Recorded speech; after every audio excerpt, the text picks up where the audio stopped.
Selamat pagi Bapak Ibu jemaat yang terkasih di dalam Tuhan Yesus Kristus. Mari kita akan bersama-sama mengawali hari ini dengan kita mendengarkan renungan firman Tuhan yang diberikan tema ditebus untuk memuliakan Allah. Adapun ayat pembacaannya diambil dari 1 Petrus pasal 4 ayat yang ke-11. Demikian bunyi firman Tuhan. Jika ada orang yang berbicara, baiklah ia berbicara sebagai orang yang menyampaikan firman Allah.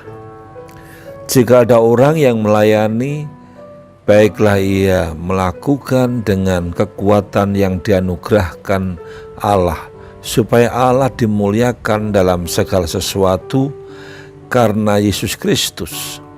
Ialah yang mempunyai kemuliaan dan kuasa sampai selama-lamanya. Amin. Bapak Ibu jemaat yang dikasihi Tuhan Yesus Kristus, orang dunia berlomba-lomba untuk mendapatkan titel dan jabatan setinggi-tingginya, berjuang untuk meraih harta sebanyak-banyaknya. Sebab dengan ukuran itulah dia akan dianggap mulia.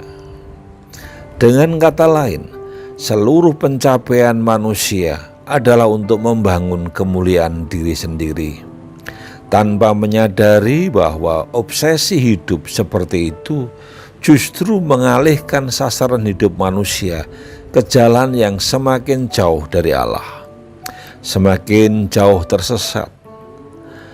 Keberadaan hidup manusia bukan untuk kemuliaan dirinya sendiri, tapi untuk kemuliaan Allah yang telah menciptakannya. Setiap kali seorang mencari kemuliaan bagi dirinya sendiri, dan pada saat itu juga dia sedang merebut kemuliaan Allah. Dari zaman di mana manusia mendirikan menara Babel, sampai kisah kehidupan Hizkia, bahkan sampai kehidupan para pemimpin rohani Yahudi di zaman perjanjian baru pun, semuanya adalah contoh kegagalan hidup manusia di mana Allah yang berkuasa. Contoh-contoh tersebut dicatat dalam Alkitab melalui pengilhaman Roh Kudus, justru untuk memperingatkan diri kita agar tidak mengulangi kesalahan yang sama. Allah menciptakan manusia untuk kemuliaannya sendiri. Ketika orang hidup untuk tujuan itu, ia berada di jalan yang benar. Ketika Allah dimuliakan lewat hidup, pekerjaan, dan pelayanan seseorang, dia juga akan memuliakan orang yang bersangkutan. Ini adalah rumus Alkitab yang tidak pernah berubah. Allah menebus suatu umat baru melalui karya salib anaknya, dengan tujuan supaya orang-orang tebusan itu dapat hidup untuk tujuan yang telah dia rencanakan, hidup untuk melayani dia dan menjadi berkat bagi sesama, hidup untuk memuliakan dia. Orang yang hidup seperti itu justru menjadi semakin terhormat dan semakin mulia, karena kemuliaan Allah akan mengisi dan memancar lewat kehidupan dan juga pelayanannya. Mari kita bertanya pada diri kita masing-masing, apakah kita memiliki hidup yang telah memuliakan Tuhan? Mari kita memahami apa yang menjadi tujuan hidup kita.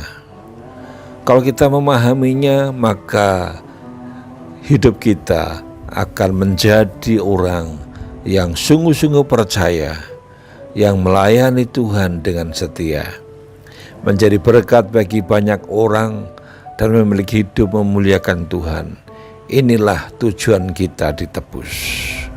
Untuk itu, mari kita akan berdoa, kita menyerahkan hidup kita agar senantiasa dipimpin dan disertai Tuhan.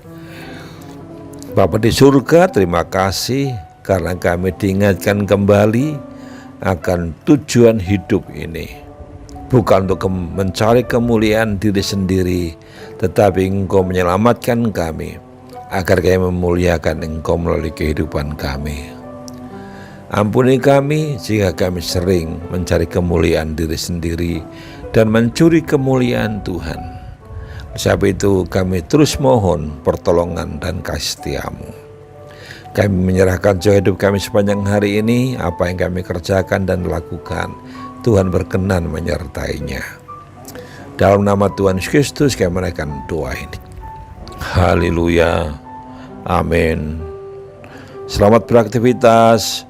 Tuhan berkati dan menyertai agar hari ini menjadi hari di mana kita mencari terus kemuliaan Tuhan di dalam hidup kita. Haleluya. Amin.